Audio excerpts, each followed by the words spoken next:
What's up, guys? Sub-Zero here, back for another VOD review. Today, we have our contractually obligated YBY1 VOD review. Okay, not really, but this guy's a beast, and we have to VOD review him as many times as we can during his set. He's sitting at rank 2 NA right now, and the main reason we're VOD reviewing him is because he's actually really good at a comp that is not very commonly played, and that's going to get buffed up in the B patch, which is coming out tomorrow. Riot Games had initially said that this, or Mortog, I guess, who is Mr. Riot Games, had originally said that this was going to be a pretty small B patch, and it doesn't look that small to me. It looks pretty big. This looks like bigger than some, main patches, which I don't know how exactly I feel about before a tournament, but their main goal is making the meta before a tournament really good.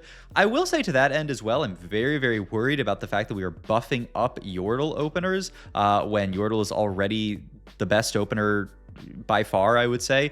They have obviously nerfed Yordle 6-piece and some of the caps of the comps that Yordle pivots into, but not even really that hard. They hit Silas, I mean, they hit Senolution, which you play oftentimes on that board. That's basically it. And a lot of other comps got hit harder. Stuff like Kindred nerfs, the Senolution nerf obviously hitting stuff like Bilgewater. So it's going to be a big shakeup right before the Paris Open. So I am going to have, and most people are going to have maybe a day to play on this. And then a lot of people, myself included, are going to be traveling to Paris for the Open. But one of the big buffs, I would say, or medium-ish buffs this patch was some pretty decent buffs to Kai'Sa here. So her AD form getting buffed up a lot, and her AP form getting a little bit of a buff. She's one less auto to cast. Now she does mana lock on her cast, so it's not like this is her, she can go pew pew pew pew pew, like insta-cast a trillion times. But, you know, is something worth talking about, and the main reason I do want to talk about it is because YBY1 plays this comp a lot already. This Void comp, which we will talk through. I am an absolute believer in this Void comp. I've only played it a few times whenever I end up in the spot for it, but when I'm in the spot for it, it feels like a very, very free top 3, and sometimes you can even cap out high enough to top 1. It is interesting though, because YBY1, I mean, he's not explicitly looking towards some kind of Void comp here. He says, you know what, I have this Caitlyn pair, this Vi here, we got Blast Shields, which is so broken. Blast Shields, like by far the best power up from Piltover nowadays, so we're gonna pick that up, probably hold on to this Nivea pair here, and yeah, not even gonna hold on to the Kog'Maw here, so it'll be interesting to see how we even end up in this comp here, but maybe this first augment has something to do with it. So we are in LeBlanc portal here, so you can see as we start stage 2, we have Augment 2-1, Augment 2-2, and Augment 2-6, so a lot of augments here. Bodyguard training, this is this one that gives your whole team RNMR and then more per level. The Rod one, he's just going to take the Econ one, the one that gives you upgraded units, because I mean, yeah, we are playing TFT in the current set, and so Econ is king, and so you can't really take either of these, especially without an Econ portal. Pilfer's also getting nerfed pretty hard next patch, but we do pick this up, and we do get the Void Sampler here, so this, I guess, is certainly our direction into Void here. So imagine that we're going to play the K plus the Vi here on this board. Oh, really? Wow, I'm actually shocked that he opts to play Lulu here over the Vi, but just says, hey, maybe my front line's good enough here. All right, let's look at these Void items as well here, which are obviously going to be in Vietnamese, but we can talk through each of them. So this is the one that gives you damage amp, and every 3 autos you get more damage amp, you get 1% more. Really nice for AP Kai'Sa when you build stuff like Winsu's, get her auto attacking, boom boom boom boom, stacking up all of this damage amp. And also then deprioritizes stuff like Giant Slayer, any kind of, you don't need to build damage amp on her then. This second one is the one that summons a little Voidling when your tank drops to 50% HP. I think that one's okay. Main downside to this is I actually like the other one better because it makes your unit actually tanky. You put that, it gives you converts your HP into RNMR, I believe is the other one. I really like that one on, Rift Herald. Just make your Rift Herald super tanky. And this is the Drain Tank one, the one where your abilities heal, and then you're also stealing AD and AP as you deal damage. So I do like this first one a lot. If we can get to a Gwynsu's Rage Plate for Kai'Sa, which is kind of necessary for Kai'Sa. Interesting as well that we go for the double slam on the Lulu here, the Sunfire Cape, just keeping the nice thing about this is that it gives us Jug here, actually. So I guess that was his reason for playing Lulu here, is that he wanted to unlock the Poppy so that he'd guarantee Jug here. Nice little play from YBY1 to guarantee that Jug in a pinch. Say, you know what, I don't have Jug now, but I'll have it if I guarantee the Poppy. lobby. So very smart stuff already from YBY1. I imagine it'll be a salvage bin here, just a solid generic augment. Certainly not going to take a Sunfire here. So yeah, salvage bin looks good and will allow us to kind of slam whatever we want here, so we can unsalvage all these items and then make probably a Sunfire Gargoyle Stoneplate here. Yep, this is a big Cho'Gath here. The only thing that we could kind of wish is that we have more power-ups for it. If we had a power-up for the Cho'Gath, that would have been really nice here. He's checking out I didn't even know there's a break for the Paris Open. I didn't even know that is a thing that is occurring. I mean, that's not really going to help people like me, because I am going to take the week off of after Paris to travel with my girlfriend. But I mean, I will still try to get videos out for you guys while I am traveling, which, I mean, you're well.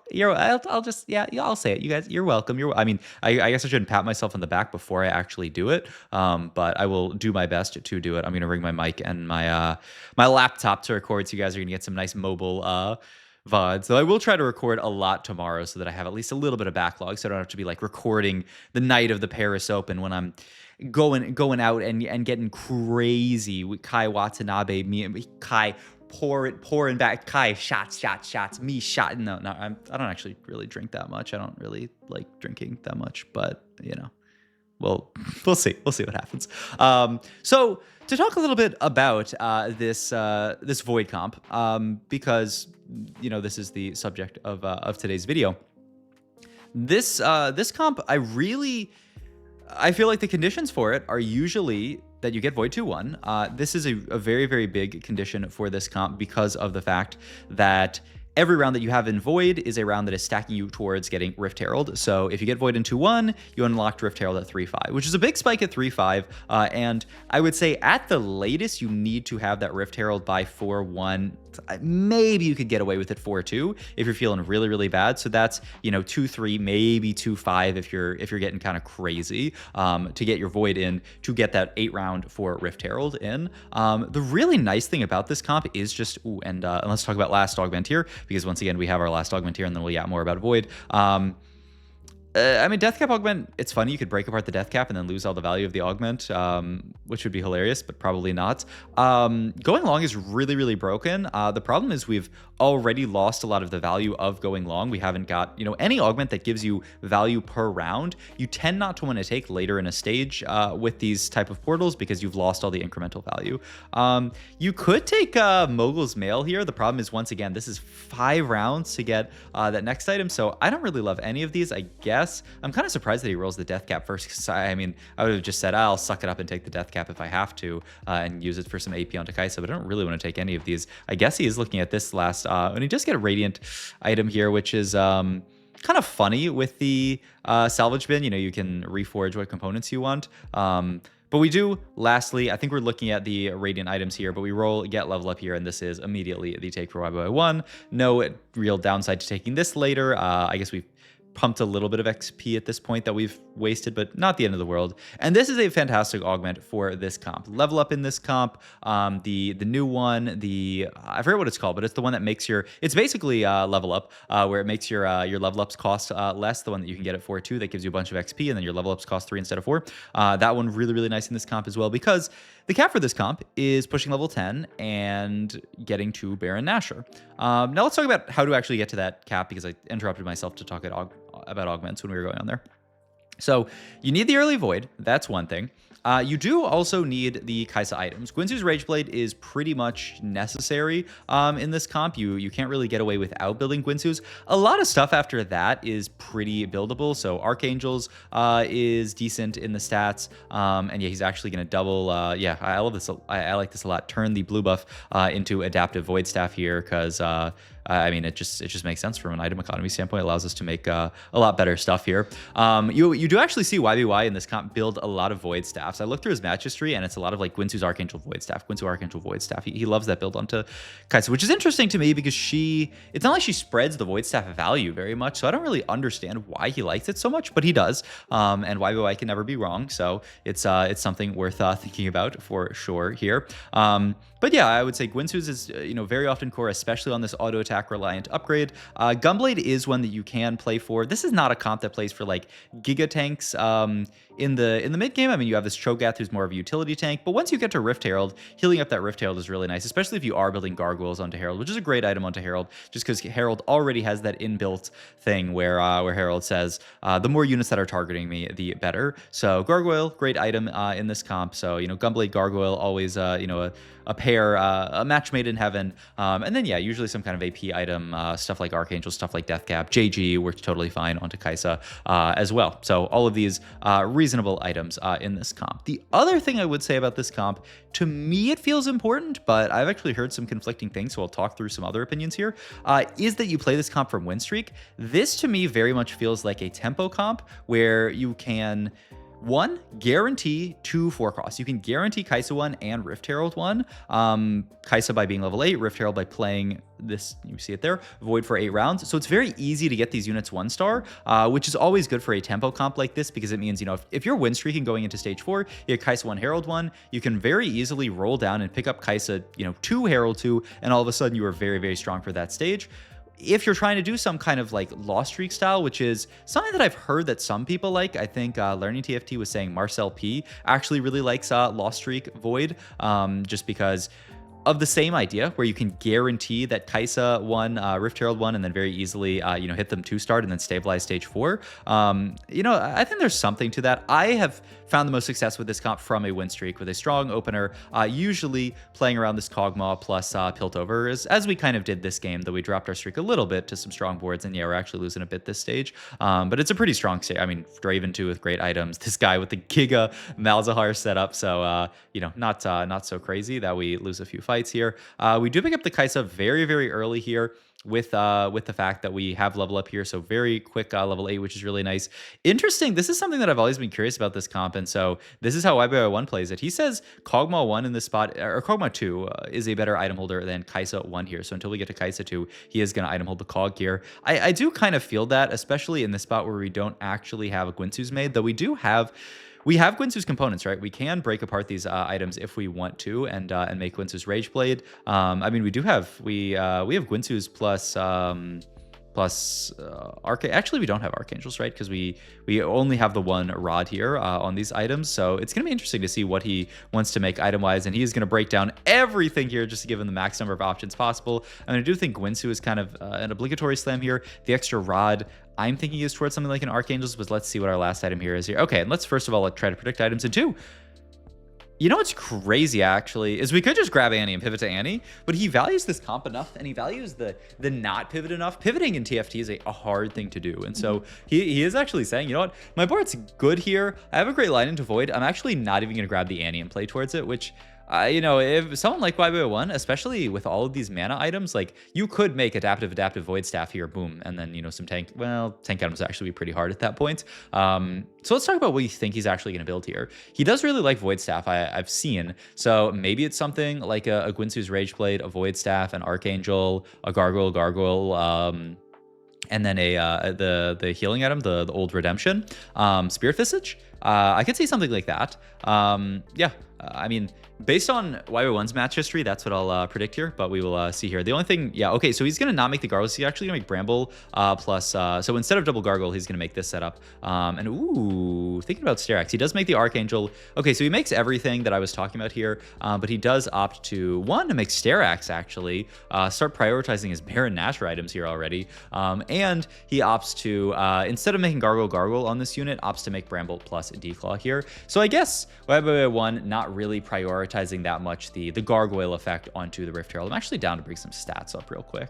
So let's pull up the 6 Void here onto the Rift Herald, and say that we have 3 items on the Herald, because I was thinking of Gargoyle as being a pretty good item on this unit. Okay, the stats actually kind of hate it. All right, GG's, no Gargoyles. Just build exactly like YBY1 went here. Yeah, Gargoyles looks quite bad on Rift Herald. It's kind of surprising to me just because, you want a lot of units to target it, gives more durability, but it's only 1%. So I guess it's really like kind of, not that consequential. So interesting to see here. Obviously 6 Void we threw into the planner here, though it's not like If you get stuck on 6 Void, you are bot 4ing. So I guess I could just look at Rift Herald, you know, regular items without this stuff in. But still, I mean, it's going to show a similar thing where you have this stuff. Gargoyles, I mean, it's really frequently built, right? Yeah, it's the most built item here. But it looks like if you have the option, you'd rather go for something like a Bramble Declaw than, say, a Gargoyle. So good to know, actually, for my Rift Herald itemization here. But certainly, you know, in a pinch, you'll definitely still make Gargoyle, but just maybe not necessarily bis onto this unit. So, okay, looks good. I was really shocked by the Sterax Slam. I mean, I think the idea is just we want to guarantee a good item for our Rift Herald or our Baron Nashor later, and I mean, it's good onto the Rek'Sai. Now, the only thing is that it leaves us with 2 Herald items, which, yeah, this is very strange to me. But I mean, upside for YBY1 is you can see this board very, very solid. Rotate into MF2, and we get a very close fight. So just showing the power of Kaisa 1 and the Rift Herald 1, which is just so nice. And we're already to level 9 here. Just, I mean, the power of level up, I guess.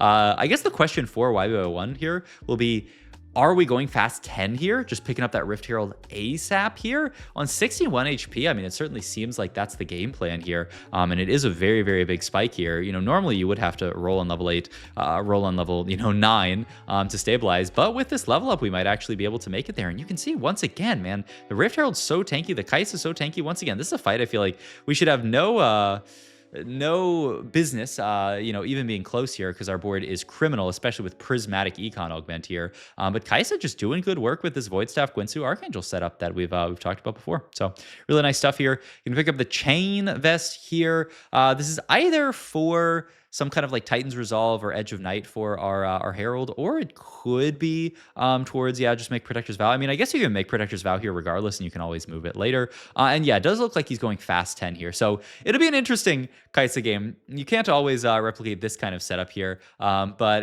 still a good game to show off the cap of the comp, and also just how nicely the sport stabilized in the mid game. You can see, actually, we rotated into Bosso Skills, who ended up playing this comp from a static Shiv here, and you can see he did more of the kind of not Giga Econ Augment, so he rolled down a bit here, found Rift Herald too, and has a very nice board as well. And you can see Bosso sitting at 72 HP. So yeah, second place and fourth place here, both playing Void here. They're both playing very different styles here. YBY1 on the fast 10 here, 10 on like 5-1, and then Bosso with more of a tempo level 8 Void, which once again, getting buffed up next patch, literally B patch coming out tomorrow. But like I said, the way this Kaisa unit works is she autos, and then she casts, and she sits mana locked for a very long time. And so, sit at mana lock, and now she's casting again here. So, I think the change to Kaisa here would have made her, third cast a little quicker this fight, but really not a huge buff to her. But along with everything else getting nerfed, is obviously big.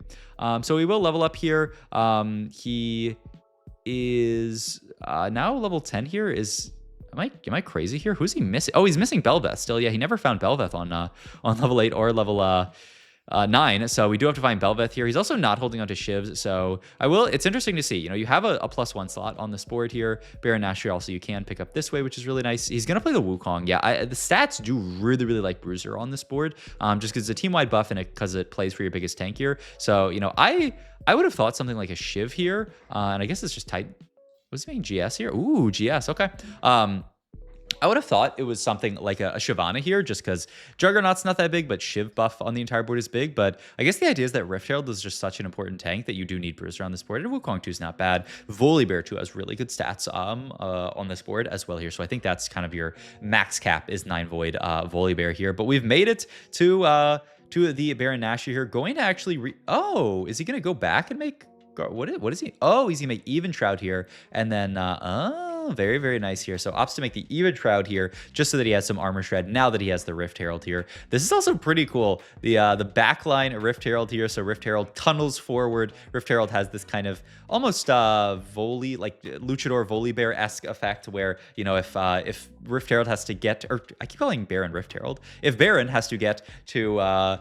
its target, then it you know, slithers over there. And so YBY1 just putting Baron on the back line so that it can slither forward right at the start of combat and get that really nice, you know, kind of like AoE effect there. So very cool setup. Also, you know, guarantees that your Baron's never taking aggro or anything like that. So this is essentially the board. Like I've said, YBY1 actually really likes this board. It's something that is really quite underplayed, at least in, you know, North America. I barely see people angling this line at all, but you can see why. I mean, he likes the comp so much. I mean, he's clearing people. Obviously, the Baron early is nice, but Bosso as well playing this comp to an easy top, you know, 3, maybe top 4 setup here. So I mean, yeah, just a very solid line that's getting buffed up along with a lot of other stuff getting nerfed. So this is definitely something I would consider pretty highly here. We do end up getting this Quicksilver here, which we can play, I would think, just straight up 1-to-1. Like, are we? Well, you don't actually need Quicksilver on Baron, so is he gonna remake and make like Hodge or something? Yeah, I mean, he could make Hodge and then just go for Gargoyle here. Oh yeah, this makes perfect sense. Get the healing item. Baron Nashor is immune to CC just innately, so don't need to build any kind of Quicksilver or Titan's Resolve. You know, it's not necessary. Still pretty good for the stats standpoint. But yeah, rotating a Bosso here who is just stuck level 8 here. Just said, okay, I have to roll deep to cap my board here. So it's just, you know, trying to farm his top 4, trying to have the other players die. And YBY1 is really the person who can play for the top 1/top 2 this game. We'll see, because, you know, at the end of the day, this is still a vertical comp. So it is, you know, hard for you to, you know, win out against some of the other crazy boards. But Baron is a very tanky unit. It is very hard for Baron to just like die to incidental anti damage. So, you know, I do think that actually has a decent matchup. We're actually rotating into this guy's Diana. This is Jazz Latte playing around this Diana unit who is getting nerfed pretty hard on the B patch. I didn't actually get to do a VOD of it, and it's already being nerfed. But this Diana comp was going kind of crazy on ladder, just playing around Diana and going like Gwinsu BT. The Titan's Resolve was the setup. Also, looks like we're gonna remake GS here to make BT and just go for the super tanky Baron Nashor here is gonna be the setup. And also, what is he? He's checking Volibear unlock condition. He's just not there from an HP perspective. I mean, the only thing that he could really do is you know, get 4 Bruiser in, but I mean that train has sailed. We kind of had to do that earlier. He is gonna remake here and move Morello here so that we have heal cut here. And then the only downside of that is we have to make Hodge onto Kaisa, which is pretty yucky. Getting heal cut quite important against a lot of these late game boards, especially wow, a Darius 3. It's not something you see every day. Wow, pretty interesting setup from who is this? Revent here? Yeah, Revent, who ends up dying out here to us here. And then Bosso skills sadly ends up taking a 4th. Also, YBY1 here quietly picked up 5 Baron Nashors. I have not seen a Baron Nashor 3, and I don't think we'll see it this game, just because I don't think we're rich enough for it, but I mean, it would be sick to see here. Yeah, the Morello, really smart of YBY1 to realize, like, this... excuse me. This Diana is so tanky with the BT. We must get heal cut here. There's no way we're winning the fight without it. And it looks like there's still no way we're winning the fight without it. I mean, Baron doing good work here. Wait, hold. Really nice stuff here. Oh my God. So the make of the BT actually ends up certainly winning us that fight there. Really cool stuff. I guess, is there ever a world, by the way, where if you hit Baron 2 here, are you like teching out of some of these other Void units and playing 2 Baron Nashors on your board? I mean, that would be sick. But I don't know. I mean, I'm down. I'm certainly down here. He actually moves the Baron up here to just try to get Baron aggroed onto, I think, the Diana here. Just and also perhaps to try to protect the Kaisa a little bit to get the Diana to dash onto the Baron. Really smart stuff, actually, when we win this fight as well. Jazz Latte, the only annoying thing is he's so healthy, 38 HP. He was like 70 HP at the start of the stage. We do, I would say, really need a better last Kaisa item than what we got going on here. But we're not going to get it here. He's just going to opt to take the Arcanist spat because it is a very nice random +1 on this board. Gives your entire board some AP here. And so he says, you know what, Hodge is decent enough on Kaisa. And I mean, especially from the perspective of like, hey, we need... We certainly need some healing onto this Kaisa so she doesn't just randomly die to Diana. Just because Diana does have this, you know, kind of like jump around the entire board effect where, you know, getting some healing onto a unit can certainly heal her through the Diana damage. Sadly, our Kaisa gets blown up there. We're 18 HP. Stage 6 is a 5-unit loss here, so we should survive at 1 here. And yep, we do. So it looks like there's at least one more fight. We need to win this and then win the next fight, and then we could potentially win the game here. Roll down here, try to pick up Baron Nashor 2.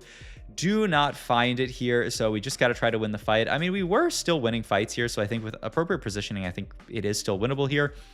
Get everything on the right side here, so this is good. And we're away from the Diana for now, though the Diana just ends up going on backline. She does so much damage. Kai'Sa's already dead. I think this is the end for us, just showing the power of this Diana comp. But still, a really, really cool game showing off this this Void comp, and why YBY1 likes it so much is that when you can cap out with Baron Nashor, you can easily top 2 lobbies, and it has that really, really nice tempo on just Kai'Sa 1, Rift Herald 1, and eventually those units 2-star. So, hope you guys enjoyed this video. If you did, please like, comment, and subscribe. Check out my Twitch and Metafy, all my links down below, and I'll see you guys in the next video. Thanks for watching, as always.